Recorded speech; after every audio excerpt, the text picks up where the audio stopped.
안녕하세요. 저는 수원에서 작은 사업을 운영하고 있는 40대 중반 여성입니다. 우리 집은 다른 집들과는 다른 특이한 행사가 있었어요. 매년 한 번씩 꼭 가족 사진을 찍는 거예요. 대부분의 사람들은 제사와 같은 것들을 중요한 행사로 생각하지만 우리는 재산이 빠져도 이 가족 사진 촬영은 빠지면 안 되는 정도로 중요한 행사였어요. 정말 하늘이 두 쪽 나도 참석해야 하는 일이었거든요. 돌아가신 시아버지가 건설 회사를 다니셨는데 남은 사진이 하나도 없다 들었어요. 그러다 보니 시어머니가 명절이나 생일 같은 건 안 챙겨도 되니 매년 한 번씩 가족 사진을 찍자고 하셨어요. 음식 안 해도 되는데 어떤 며느리가 이걸 싫어하면 안 될 것 같아요. 제가 하겠어요. 나름 저한테도 추하게 되는 행사라서 싫지 않았죠. 그리고 가족 사진 찍는 거 이외에 시어머니가 터치하는 건 일절 없었습니다. 그러다 보니 저도 군말 안 하고 매년 가족 사진 촬영에 참가했죠. 이런 시어머니 성격 때문에 결혼하고 나서 시댁과 사이가 나쁘지 않았습니다. 자주 보거나 시어머니가 이것저것 참견을 해야 사이가 나빠지는데 가족 사진 행사만 참여하면 터치하는 게 없으셨다 보니 사이가 낚을 일이 없었죠. 그런데 올해 가족 사진에는 제가 없을 것 같아요. 이렇게 사이 좋은 시댁과 남이 되기까지는 고작 1년밖에 안 걸렸다고 해요. 작년에 일어났던 일 하나 때문에 모든 게 바뀔 거라고는 상상도 못했습니다. 저와 남편은 대핏. 동기였고 대학 다닐 때에는 서로 친하지 않았으며 서로의 존재만 알고 있었습니다. 그렇게 각자의 삶을 살아가다가 동창회를 통해 우연히 만나게 되었어요. 그 동창은 우리 집 주변에서 계속 마주치게 되었어요. 그 동네에 사는 너를 저번에 커피숍에서도 만났었어. 나도 너에게 물어보려고 했는데 나는 여기 아파트 앞에서 살고 있어. 회사는 여기서 20분 정도 더 가야 되고 정말 나도 여기 근처에 살아. 예전에는 이렇게 마주친 적이 없는데 요즘 들어서 내가 계속 보이게 돼. 나는 여기 이사 온 지 얼마 안 됐어. 회사를 옮기면서 이직했거든. 원래는 부모님과 함께 살았었어. 너도 회사가 여기 근처에 있지? 나는 회사에 안 다니고 작은 꽃집에서 일하다가 회사와 잘 안 맞다는 걸 느꼈어요.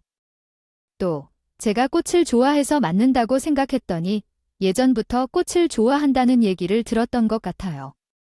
그래서 성공했네요. 사장님의 이야기를 들을 수도 있겠죠.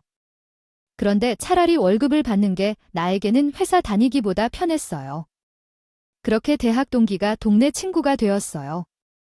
자주 만나서 밥도 먹고 그러다 서로의 고민에 대해 이야기하는 게 많아졌거든요. 그 시기에 우리 나이가 30살이 되면서 결혼 얘기를 많이 나누게 되었어요. 그래서 부모님들은 잔소리에 대한 하소연도 많이 했죠. 차라리 남자라 낫지만 저는 결혼할 생각이 없는데 애를 낳으라고 하더라고요. 난리다. 나도 결혼할 생각 없어. 나 혼자 먹고 살기에도 힘들어 죽겠는데 누굴 만나서 결혼을 하겠어? 그리고 나도 애는 딱 질색이야. 남자들은 거의 다 결혼해서 애 낳고 싶어 하던데 너는 내가 낳고 싶은 생각 없어. 애가 혼자 크는 것도 아니고 그리고 애 뒷바라지 않는 것도 막막하고 심지어 나는 애를 좋아하지도 않아. 어차피 너나 나나 결혼을 해야 되는데 낳기가 싫으니까 우리 둘이 결혼할래? 요즘 사람들 말로는 비혼주의자였다. 결혼을 안 하면 어디 하자 있는 사람 취급을 받잖아. 그러니 저희 둘 다 그런 잔소리들에는 둘이 결혼하는 것이 어떠냐는 말까지 나오게 됐어. 나도 그 말을 듣는데 솔깃해. 하더라도 그렇게 장난으로 시작했던 말이었지만 그 말에 반했던지 남편도 저를 진지하게 결혼까지 생각하게 되었습니다. 그러다가 어느 날 진짜 결혼에 대해 진지하게 이야기를 나누게 된 적이 있었어요. 신혼 이후 결혼하고 나서 고요한 생활을 원했지만 만약 그렇지 않다면 나는 너와 바로 이혼할 거야 라고 말이야. 나중에도 여자로 태어난 아이는 우리 둘만의 책임으로 키워야지 하는 의사를 서로 약속한 후 결혼 생활을 시작했습니다. 양과 어른들은 결혼하지 말라던 우리가 결혼한다고 하니 매우 기뻐하셨어요. 그래서 그런지 시댁에서도 많은 사랑을 받았습니다. 저는 비혼주의자를 함께하는 부부예요. 결심한 이유가 시댁 때문이었기 때문에요.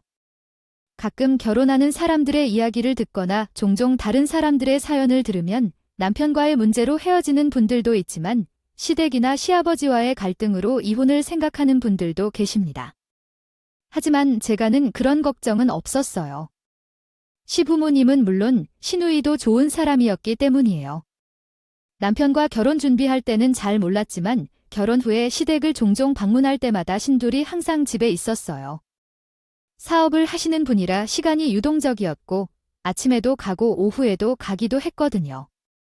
그럴 때마다 신이가 어머니 집에 있어서 일을 안 하나 싶은 마음이 들어서 남편에게 슬쩍 물어봤어요. 혹시 저희 따로 일을 안? 가끔씩 평일에 시댁에 가는 게 계속되었어요. 그때마다 누나는 회사 다닐 때 몸 상태가 좋지 않았거나 회복한 후에 다시 회사로 돌아가고 싶은데 쉬어서 그런지 취업이 잘 안 된다는 느낌이 들었어요. 결국 애 낳고 회사를 그만둔 사람도 많은데요. 누나도 일하며 돈을 벌고 싶어 하지만 쓸 곳이 없어 스트레스를 받는 것 같았어요.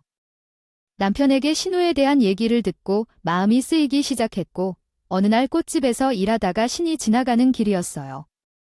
그날은 손님들이 많아 신우를 보지 못했지만 일반적으로 여유로운 날인데 예외적으로 바빴어요. 신우는 바쁜 일을 하시는 저를 지나가며 도움을 줄 수 있을까 고민해봤는데 하는 꽃집에 방문하여 도와줄 수 있는 일이 있냐고 물어보셨어요. 전에 가게를 지나가면서 보는데 사람들도 정말 많아서 정신이 없어 보이더라고 하더라고요. 거기에는 사람이 부족한 것 같아요. 알바로 써줄 수 없을까요? 요즘 바빠서 일할 사람을 찾고 있는데 형님이 도와주신다면 정말 좋겠네요. 정말 그랬어요. 그럼 내일 몇 시부터 나올 수 있나요? 남편이랑 얘기해서 신우의 부탁을 거절하기가 어렵겠네요.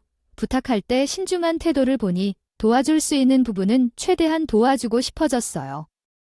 덧붙여서 저도 알바를 구해야 하는데 찰나에 잘 맞았다고 생각했어요. 생각해보니 신이가 제 꽃집에서 함께 일하게 되었습니다. 예전에 회사 생활을 해서 그런지 배우기도 했고 손님을 잘 대하기도 합니다. 종종 사람들은 우리를 보고 자매인가요? 어떻게 이렇게 사이가 좋죠? 많이 물어봅니다. 둘 다 자매이기 때문인지 항상 사이가 좋아 보여서 친자매로 오해받기도 했어요. 신이보다 더 남동생 올케랑 친해요. 신이는 제 동생인데 다름없죠. 결혼해서 올케는 제 동생이나 다름없는 사이예요. 그래서 제 동생이랑 결혼한 동생은 올케만큼 친한 사이예요. 내 남동생인 올케는 더 제 친동생 같네요. 그래서 올케는 제 동생이랑 좋은 관계를 유지하며 제 가게를 형님 가게처럼 챙겨주기도 했어요. 때때로 형님에게 가게를 맡기고 남편과 데이트하는 날도 있었습니다. 그러던 어느 날 거래처에서 꽃을 납품하러 온 젊은 남자분이 계셨어요. 이분은 일을 잘하시던데 그래서 제가 누구신지 물어보았어요. 사장님께서 바뀌신 것은 아니었고 매번 오시던 분이 아니셨어요. 그러자 그분이 아버지세요? 라고 물으셨어요. 오늘 꽃 수확하는 날이라 제가 대신 배달 나왔어요. 원래는 농원에서 일하시는데 라고 말씀하시니 사장님이 얼굴이 보이시더라고요. 사장님이 다들이 있단 말은 들었는데 군인이라고 들었던 거 맞나요? 그래서 아닌 거라고 대답했어요. 같은데 맞아요. 저는 전에 군인으로 일하고 있었는데 저희 아버지께서 가위 물려받으려고 그만두고 아버지 밑에서 농원을 운영하고 있어요. 사장님 아들인 분은 직업을 그만두신 건가요? 귀도 훤칠하고 피부가 검게 걸렸다고 하더라고요. 한눈에 보기에 건장한 체격으로 보였습니다. 어차피 저는 거래처 중 하나였으니 일만 잘해주면 된다고 생각했죠. 그런데 신우라는 사람이 사장님의 아들을 보고는 한눈에 반했대요. 언젠가부터 신우라는 사람이 오는 날이면 곱게 화장도 하고 제게 자기가 다 알아서 한다고 하더라고요. 이 상황인 걸 시어머니가 귓속까지 들어간 모양이에요. 시어머니가 저를 불러서 그 남자에 대해 이것저것 물어보셨어요. 이번에 너희 거래처 사람이네요? 중에 젊은 청년 한 명이 있다고 하는데요. 우리 딸이 말이에요. 뭐 결혼한 사람이야? 아, 원래는 사장님이 오셨는데 아들이 물려받는다고 요즘 오시는 거라더라고요. 그래서 종 하러 오세요. 결혼은 잘 모르겠어요. 반지는 안 끼고 있는 것 같았는데. 그럼 혹시 여자친구 있나 한번 알아봐 볼까요? 우리 딸이 그 사람 마음에 들어 하는 것 같던데. 만약 만나는 사람이 없으면 너가 가운데서 조금 소개해봐. 그럼 사장님한테 여쭤볼게요. 형님이 그런 일에 오실 때마다 예쁘게 하고 오신다는 걸로 알아봤어요. 얘도 오랫동안 남자를 만나지 않아서 그런가 봐요. 어떻게 해야 할지 모르겠다고 해서 너가 도와줄 수 있을 것 같아서. 시어머니 말씀을 들어보니 저가요. 제가 눈치 없이 굴었던 것 같다는 기분이 들었어요. 근데 시어머니의 생각일 수도 있으니 신우에게 혹시 사장님 아들한테 관심 있냐고 물어봤죠. 형님은 제 질문에 당황하셨지만 있어요라고 답했어요. 그 모습을 보고는 눈치챘죠. 그래서 제가 사장님께 연락해서 아들이 만나는 사람 있는지 여쭤보고 없다고 하길래 연락처를 물어봤어요. 아니, 우리 아들 연락처는 왜 김 사장 결혼하지 않았어요? 저희 형님이 계신데 요즘 저랑 같이 꽃집에서 일하고 있거든요. 그분이 사장님 아들을 마음에 들어해서 조선 좀 해볼까 하고요. 그러면 나야 좋지. 군인이 난다고 했을 때는 날군 있으니 여자가 없고 또 내 가원을 물려받는다고 시골에 내려와 그런가 만나는 사람이 없어서 답답했거든요. 형님 정말 좋은 분이시거든요. 잘 됐으면 좋겠네요. 그렇게 저는 사장님께 아들님의 전화번호를 알아내서 신우에게 전달했어요. 그대로 형님과 사장님의 목이니까요. 주말에 만나러 간다는 얘기는 들었는데 생각보다 잘 되는 것 같더라고요. 그래서 시어머니도 저에게 고맙다고 하셨죠. 아무래도 둘 다 어리지 않아서 그런지 관계도 빠르게 진척되는 것처럼 보였어요. 하루는 신이가 그 남자 농원에 가서 도와준다고 하더라고요. 제 꽃집에는 못 나더라고요. 그래서 알겠다고 했죠. 어땠는지 너무 궁금한 마음에 시댁에서 신이를 기다리고 있었어요. 신이는 시가 들어오자마자 상이 얼었고 울고 난리를 치더군요. 나는 농원이라고 해서 추악한 꽃 사이에서 물만 주는 일 정도라 생각했는데 온종일 허리도 못 펴고 이렇게 하루 종일 일만 했어. 뭐, 너한테 하루 종일 일을 시켰어. 오늘 거기서 부모님도 처음 봤을 거 아니야? 근데 너한테 일을 시켰어. 솔직히 나도 일 도와드린다 해서 간 거니 일을 시킬 거라고 생각은 했는데 이렇게 하루 종일 일만 시킬 줄 생각도 못했지. 그 사람이랑 결혼까지 생각했는데 그럼 나 맨날 이렇게 일만 해야 될 거 아니야? 남자친구는 너무 좋은데 그래서 너무 고민돼. 고민하던 신우는 결국 농업 문제로 그 남자와 결혼 직전에 헤어졌어. 들었어요. 신이가 처음으로 결혼까지 생각했던 남자였는데 그런가 헤어지고 나서 엄청 힘들어했어요. 그 모습을 보니 저도 마음이 안 좋았습니다. 그러나 어느 날은 시어머니가 아침부터 저에게 전화를 해서는 짜증을 풀기 시작했어요. 너는 내가 일을 할 거면 제대로 해야지. 이게 뭐냐네, 어머니 말씀하시는 게 뭐예요? 일을 제대로 하라고요. 내가 이상한 남자를 소개해주는 바람에 우리 딸이 밥도 제대로 못 먹고 시름시름 앓고 있잖아. 우리 딸 힘들어하는 거 볼 때마다 가스켓이 찌르니까 제가 억지로 만나라고 한 것도 아니고. 어머니가 먼저 만남을 주선해보라고 하셨잖아. 내가 진작에 그 남자를 가게에 안 들렸으면 이런 일도 없었을 것 아니야? 괜찮은 사람도 아니고 어떻게 농사꾼을 소개시켜주냐? 시어머니는 제가 정신 나간 사람처럼 말하신다는 거죠. 그래서 너무 황당했어요. 신우희가랑 결혼할 뻔했었는데 엎어졌어요. 그러나 시어머니는 누군가 탓을 하고 싶어 한 것 같아요. 그래도 제게 그런 의도는 아니라고 느껴지는데 남편한테 답답한 마음을 토로했습니다. 아까 어머님께서 전화 오셨는데 형님 결혼 못하게 된 것은 제 탓은 아니잖아요. 근데 무슨 잘못이 있는 걸까요? 엄마가 현재 속상한 이유 때문에요. 거의 결혼 직전까지 진행되었던 경우였는데 누나께서 말해주신 대로 같이 시골 내려가서 농장을 운영하는 식으로 얘기했던 모양이에요. 처음 만났을 때에도 그렇게 얘기했었죠. 형님이 알지 못했던 것도 있고요. 저번에 누나가 거기서 도와주러 갔다가 돌아와서 충격을 받았다는데요. 만약 결혼한다면 그런 일이 일상이 될 것 같아서요. 누나만 불쌍하게 된 거지 남편도 신우가 불쌍하다며 편을 들었어요. 솔직히 저는 답답한 마음이 들었습니다. 서로 무슨 하고 있는지 모르고 만난 것도 아니었는데 저한테 왜 농촌민을 소개시켜줬냐고 화내는 시어머니나 본인 누나만 불쌍하다고 감싸는 남편이나 이해가 되지 않았어요. 하지만 뭐가 됐든 시누이가 파혼을 하다 보니 시댁 분위기가 좋지 않았어요. 그래서 저도 속에 있는 말을 굳이 꺼내진 않았죠. 그렇게 시간이 흘렀습니다. 시간이 약이라는 말이 있잖아요. 그 뒤로 신우는 저희 가게에 오지도 않고 저도 당연하다 생각했어요. 제가 거래처를 바꿀 수는 없었거든요. 그러다 매출이 뚝 떨어지며 가게가 망하기 직전까지 갔는데 그때 택배 사업을 함께 시작했어요. 생각보다 꽃을 택배로 받아보시는 분들이 많이 계신다고 하더라고요. 그래서 매일매일 정신없이 살았습니다.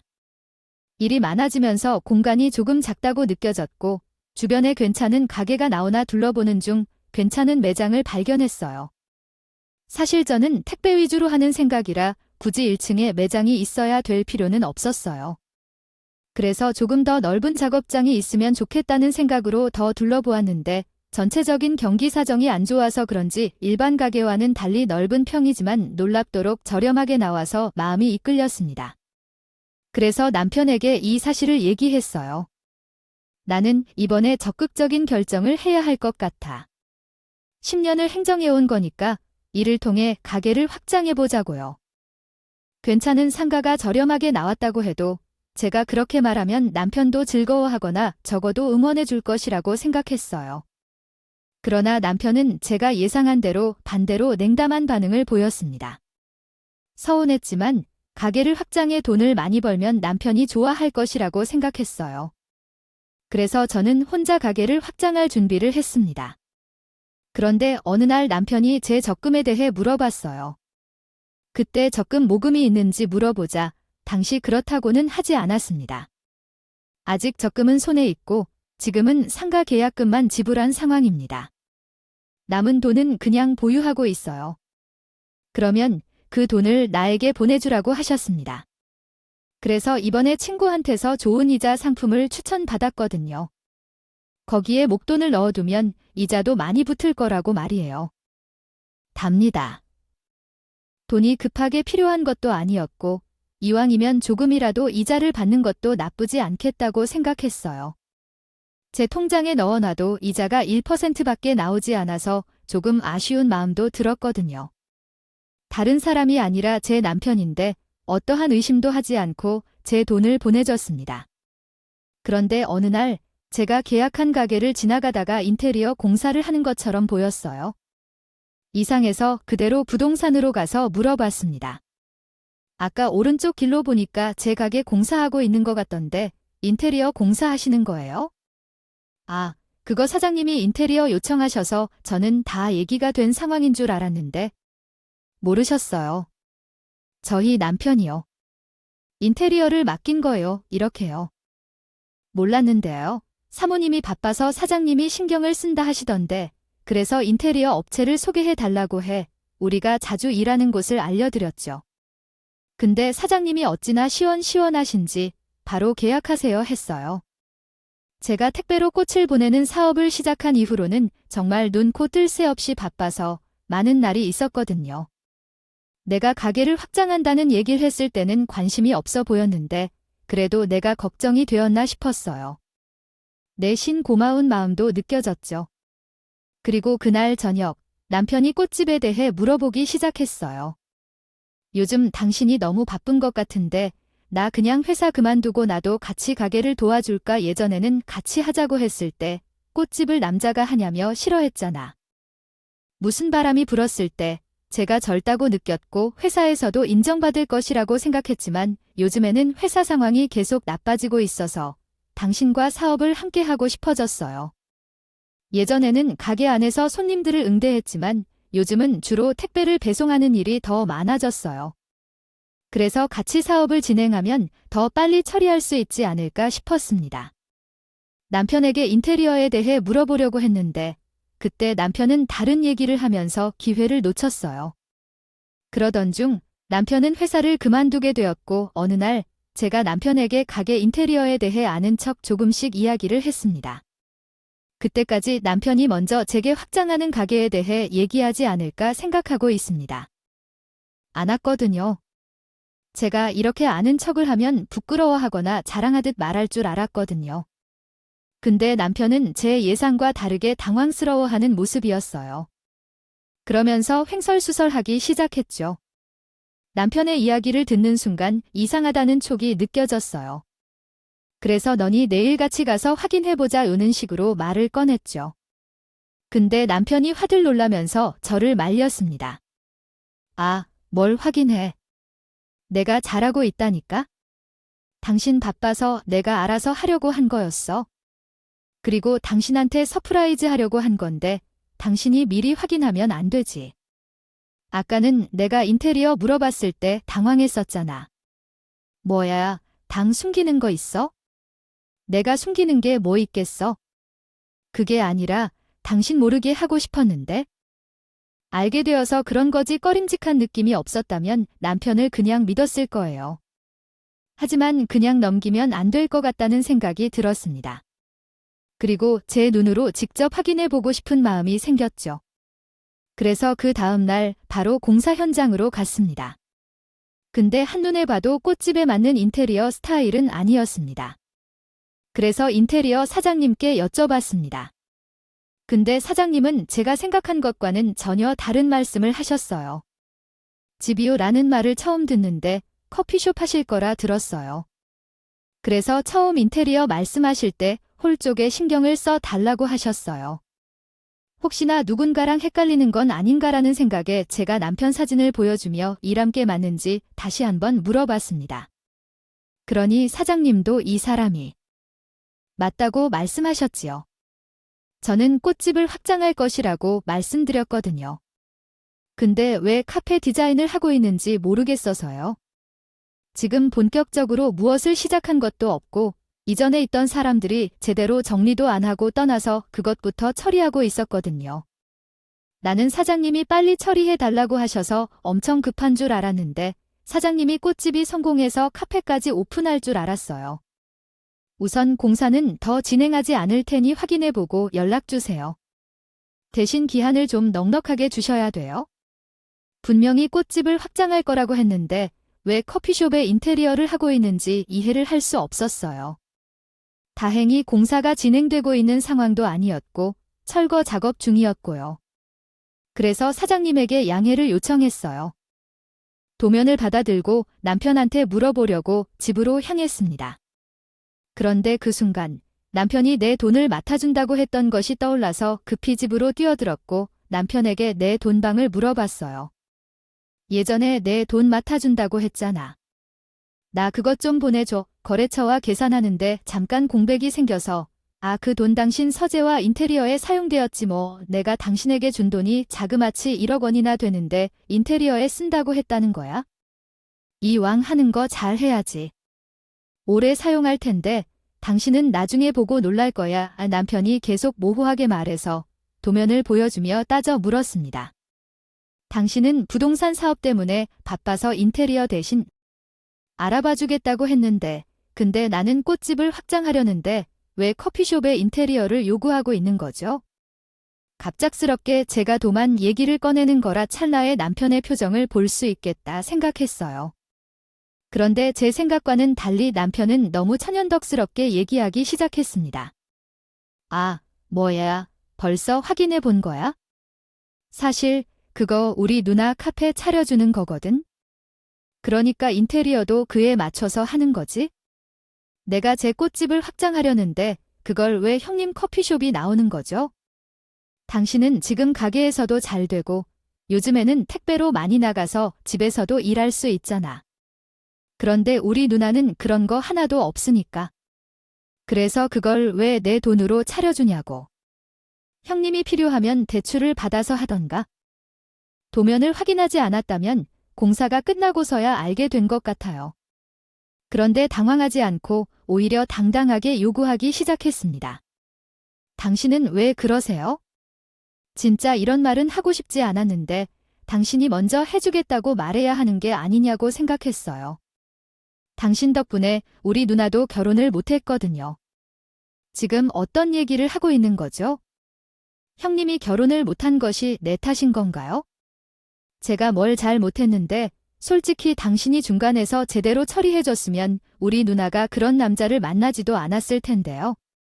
여태까지 혼자 살지도 않았을 텐데요.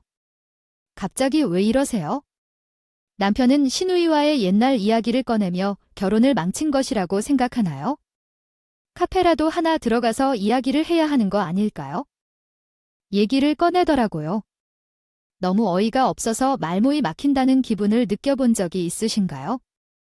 저는 그때 딱 그런 기분이었어요. 순간 숨 쉬는 것도 있는 기분이었거든요. 그렇게 남편이랑 대판 싸우는데 저는 지금이라도 공사 방향을 바꿔야 된다 얘기했고 남편은 벌써 이만큼까지 한 거 그냥 눈으로 주면 되는 거 아니겠느냐 식으로 얘기했습니다. 그래서 제가 그럼 나한테 떨어지는 건 뭐냐고 물어봤어요. 형님이 내가 기르면 나한테 이득이 되는 게 뭔데 가족끼리 그렇게 재면서 계산적으로 해야겠다고. 내가 이렇게까지 나서서 해주면 나한테 오히려 고마워야 되는 거 아니냐고. 아니야, 고마울 것 하나도 없으니까. 당장 인테리어를 다시 돌릴지 결정해야 해요. 그 가게 계약을 파기할 거니까 인테리어 공사에 들어간 돈도 떼어먹을 테니까 뭐 진심으로 생각해놔도 힘들 수밖에 없어. 생각해온 게 있는데 내가 그걸 난 줄 알고 이야기를 계속하면서 싸웠어. 의견을 합치기가 어려워 남편도 스트레스 받나 봐. 내가 제안한 걸 시작하자. 인테리어가 끝난 건 아니니까 내가 몇몇 부분에 손댈 수 있게 해주면 돼. 그럼 돈이 더 필요하다고 하면 나를 그냥 누르지 마. 계약금 내 돈으로 냈고 지금부터 함께 결정할 거니까. 가라니까 그러니까 당신이 일할 수 있도록 해준다는 얘기야. 어차피 넓은 공간은 필요 없잖아. 그냥 몇 개의 꽃을 갖다 놓고 팔고 거기 옆에서 포장해서 택배를 보내면 되겠네. 너네 누나는 커피를 팔아서 돈을 벌고 당신은 거기에서 꽃을 팔아서 돈을 벌 수 있는데 이게 바로 돈을 2배로 벌 수 있는 방법이야? 이게 일석이조라고. 거지 남편은 뭐가 잘못됐는지에 대해서 감도 못 잡고 있었어요. 10년 동안 모은 적금을 털어서 신규 커피숍을 만드는 것도 이해가 안 되는데 주객전도도 아니고 우신우의 커피숍에 꽃을 가져다 놓고 파는 것도 웃긴다고 생각했습니다. 그리고 남편 말대로 요즘 택배 주문이 90% 들어오고 있다 봐 일청상가에 꼭 들어갈 필요는 없었거든요. 그래서 부동산으로 가서 제가 갖고 있는 모든 가게와 상가 계약을 취소하고 꽃집도 폐업 신고했어요. 그래서 남편이 눈을 돌려서 저에게 화를 내며 난리를 쳤습니다. 왜 당신이 마음대로 상가 계약을 안 한다고 난리냐? 당신이 계약을 안 한다는 상가에 다른 사람이 그 자리에 계약했어. 당신 말대로 나는 택배로 꽃을 많이 보내기 때문에 1층 상가를 갖고 있을 필요도 없고 심지어 신우이 카페를 왜 내 이름으로 계약한 상가에서 소해했어. 그니까 파는 거야? 그리고 폐업 신고는 도대체 뭐야? 당신 때문에 나는 회사도 닫아야 했어? 당신이 일하면서 어려워한다고 같이 일하자고 했잖아. 근데 생각해보니까 더 이상 당신과 같이 일 안 해도 될 것 같아. 그렇다면 제 회사에 입사하려면 지금부터 와서 왜 이제야 입사를 고려하고 계십니까? 잘하던 꽃집을 왜 닫으려고 결정했는지 설명해 주세요. 꽃집을 다시 열 수 있고 이제 우리 둘이 부부 생활을 그만두기로 결정했기 때문에 당신과 함께 일하고 싶지 않다는 말씀이신가요? 이혼하려는 뜻인가요?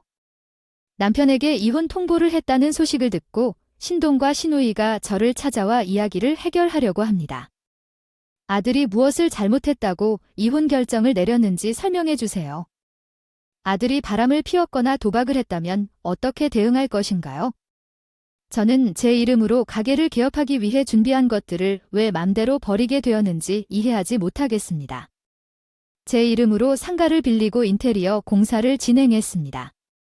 왜 이런 상황이 발생했는지 제발 설명해 주세요. 시작했는데요. 그리고 드셨을지도 모르겠지만 저는 택배일로 많이 외출해야 해서 상가가 필요 없거든요. 그래서 없애버렸어요. 그럼 내가 하는 대로 그냥 냅두면 되는 거 아니잖아요.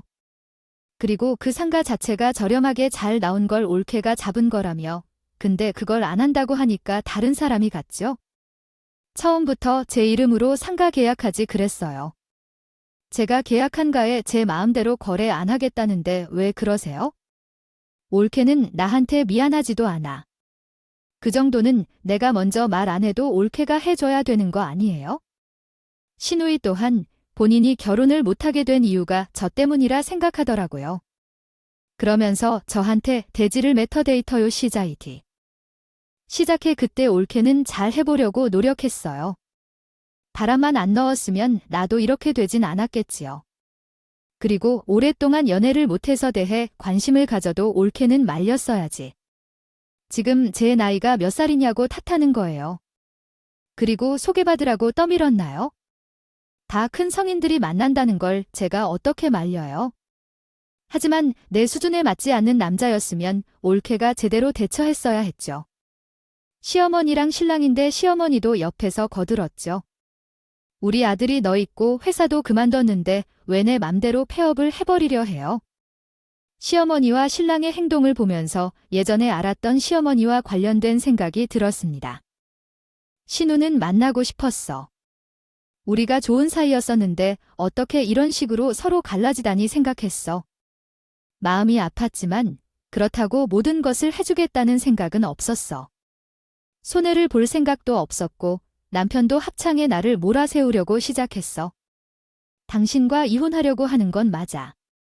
하지만 당신이 누나에게 조금이라도 미안한 마음이 있다면 그런 식으로 하면 안 돼. 누나는 아무것도 가지고 있지 않아. 남편은 계속 신우에게 중요하다며 신경 써가며 감싸는 행동에 화가 났어. 남편 얼굴에 이혼 서류를 던져버린 후 당장 이혼하러 가자고 했어. 그래서 남편도 좋다고 했겠지? 저와 이혼한다면 재산 분할을 받아서 그것으로 신우의 카페 하나를 차려줄 생각입니다. 하지만 남편이 생각하지 못한 부분이 있었어요. 제가 폐업하고 상가 계약을 취소하면서 받은 돈은 모두 현금이에요. 인테리어 작업 시에도 대부분 현금으로 진행하였기 때문에 서류상으로 재산 분할을 해줘야 하는 사람은 제가 아니라 남편이었던 사람인데 남편이 지게 말이 되나며 따져서 시작했어요. 당신이 나보다 더 많이 벌었는데 어떻게 내가 당신에게 재산을 분할해주지? 우리 집과 자동차가 당신 명의 것이잖아. 그렇다면 기여도에 따라 당신이 나에게 돈을 주어야 하는 게 맞지? 아니면 당신의 은행 예금과 적금도 나눠야 하고 당신이 가게 계약을 안 해줘서 인테리어를 맡겨준 분께 돈을 다시 받았을 것 같아요. 아니, 못 받았는데. 그리고 그 돈은 내가 당신에게 주었던 거래요. 내 통장에서 당신 통장으로 송금한 돈이죠. 그럼 당신이 가격을 판 돈이 있을 거 아닐까요? 그것도 나눠야겠죠? 그 돈은 월세로 사용했던 거 기억 안 나세요? 그리고 상가 주인이 바뀌면서 보증금 1,000만 원에서 월세 200만 원으로 바뀌었어요. 제가 월세를 많이 내도록 부탁했던 거라서 겸사겸사 가게를 확장하려고 알아보았었죠. 남편은 내 말을 들었는지 생각이 났는지 망연자실한 표정이었습니다. 제 꽃집이 잘 되었으니 뭐라도 하나 받을 수 있을 거라고 생각했는데 어떤 것 하나 받을 수 없었어요. 그제서야 제게 미안하다고 사과를 시작했어요. 나는 당신과 이혼한다고 해도 뭐라도 하나 더 받을 줄 알았는데 내가 잘못 생각했던 것 같아. 미안해. 다시는 이혼하자고 말하지 않을 테니까 그냥 없던 일로 하자. 당신도 나와 이혼해서 이혼녀 딱지를 달기 싫을 거야? 아니야. 당신한테 뭐 하나 떨어지는 게 없으니까 이혼하지 말자는 거야? 난 당신과 이혼하려고 마음을 먹었어. 이래놓고 내가 돈을 벌면 그때 이혼하자고 하려고 너무 속보 있는 거 아니야? 나는 가만히 있을 것 같아. 누나가 당신이 소개해준 남자를 만난 후에 많이 힘들어했잖아. 그 이후로 누굴 만나도 누나가 없다는 식으로 헤어지자고 하는 소리를 듣니까 나는 화가 나서 그런 거였어. 당신이나 어머니나 심지어 형님이 내 탓을 하는데 그건 내 탓이 아니잖아. 형님이 결혼하고 편하게 남편 돈을 쓰려 했는데 돈을 벌어야 하니까 그게 싫어서 그 남자랑 결혼하지 않은 거야? 내가 결혼하지 말라고 말려서야 했어? 당신 생각해도 우리 누나가 너무 불쌍하지 않아. 그러니까 조금 이해해 주세요. 가게에서 당신은 잘 아시잖아. 누나 좀 도와주십시오. 당신이랑 이혼하는 대신에 내가 왜 당신이 도와주지 않나요? 당신도 이제 다닐 회사가 없어서 어차피 사업해야 할 텐데. 내가 누나를 도와주는 게 어디 있어요? 그럼 나한테 재산 분할 안 받는 걸로 해. 당신한테 줄 돈도 없어. 처음에는 미안하다고 했던 남편이 나중에는 돈을 못 주겠다고 화를 내기 시작했어요. 시작했을 때 그가 불쌍한 척하여 제 마음을 돌려보려고 했지만 제게 맞지 않는 방향으로 나아가려 하자 화를 내기 시작했어요. 그의 행동을 지켜보며 나는 역시 내게 맞지 않는 사람인 것 같다는 생각이 들었습니다. 남편 혼자서는 무리가 되겠다 싶어 신부와 시어머니를 부르기 시작했고 그리고 불쌍한 척을 하며 재산 분할을 없애자고 제안하더라고요. 내가 듣기론 단순히 서로가 주고받지 않고 맞서고 있다고 생각돼 너도 받지 않고 쟤도 주지 않고 이런 식으로 전개될 것 같았어요. 너는 꽃이 핀 후면 문제가 해결되겠지만 우리 아들은 회사를 그만두게 되면서 손해가 커질 수밖에 없다고 생각돼요. 또한 내가 꽃이 핀 후 확장할 계획이 무산되면서 손해를 입는 것 같아요. 그러니 서로 허락해야 할 부분은 허락하고 받을 부분은 받으면서 끝끝내까지 깔끔하게 처리해야 한다고 생각해요. 우리는 돈에 대해 말이 많았다. 사람이 하나도 없는 가게처럼 가이 정도는 그냥 넘어가야겠죠. 저한테 어떤 의원도 없이 형님께서 커피숍을 차리라고 해주신 덕분에 투자한 돈과 시간이 어느 정도인지 아십니까? 지금 폐업 중이어서 돈도 벌지 못하고 있잖아요. 형님께서 돈을 보태주셔야 하는 거죠. 아무런 요구도 없었는데 왜 돈을 주지 않겠냐고 하니 자기가 왜 돈을 주어야 하는가 라며 손사래를 치셨어요. 솔직히 받을 생각은 전혀 없었는데 여태까지 했던 대로 하자니 기겁하는 모습을 보니 이제야 본인이 어떤 행동을 취했는지 깨달았습니다. 그래서 남편에게 재산 분할로 15억에 해당하는 돈을 요구했습니다. 이혼 후 제가 받은 돈으로 다른 지역으로 이사와서 1층 상가를 하나 임대하여 택배 작업을 하면서 바쁘게 생활하고 있습니다. 처음으로 거기에서 꽃집을 오픈하여 나름의 성공을 이루었지만 택배 작업을 할 공간이 없어서 이사를 결정해야 했습니다. 요즘에는 쇼룸으로 꽃을 보러 오시는 분들도 많지만 몇 번 꽃 배달을 받으신 분들은 꾸준히 이용해 주셔서 직원도 1명 고용하여 운영하고 있습니다. 아이가 없는 상황에서 이혼을 해서 그런지 예전과 크게 변한 것은 없는 것 같아요. 가끔 외로워질 때가 있긴 하지만 그것은 남편이 있을 때도 느꼈던 부분이라서요. 돈은 저를 배신하지 않는다고 생각해요. 열심히 돈을 벌기 위해 노력하고 있는 중입니다. 제 긴 이야기를 들어주신 분들에게 감사의 말씀을 전하며 마무리하려 합니다. 제 이야기를 들어주셔서 감사합니다.